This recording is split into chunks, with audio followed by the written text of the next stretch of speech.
السلام علیکم ورحمۃ اللہ وبرکاتہ۔ محترم ناظرین، 15 اگست 2022 آنے والا ہے اور یہ تاریخ ہندوستان کی تاریخ کے لیے ایک بہت بڑا دن ہے۔ جیسا کہ آپ کو معلوم ہے کہ آج سے 75 سال قبل 15 اگست 1947 کو ہمارا ملک بھارت گورے انگریزوں کی غلامی سے آزاد ہوا تھا۔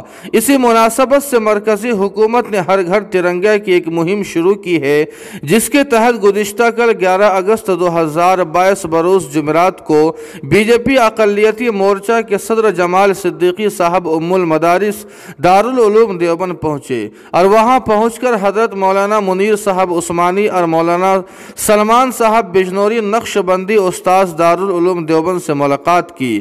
آپ کو بتلا دیں کہ جمال صدیقی صاحب نے دوران ملاقات ہر گھر ترنگا مہم کے بارے میں بتایا اور دارالعلوم دیوبند میں دی جانے والی تعلیمات اور حب الوطنی کی ستائش کی۔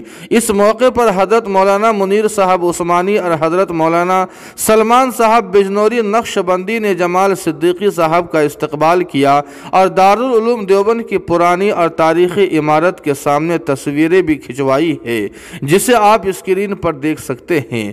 جی ہاں ناظرین کرام، اس خبر کے متعلق آپ کی کیا رائے ہے کمنٹ کر کے ہمیں ضرور بتائیں۔ ویڈیو کو لائک اور شیئر کر دیں اور قاسمی جی کے کو سبسکرائب کرنا نہ بھولیں۔ والسلام علیکم ورحمۃ اللہ۔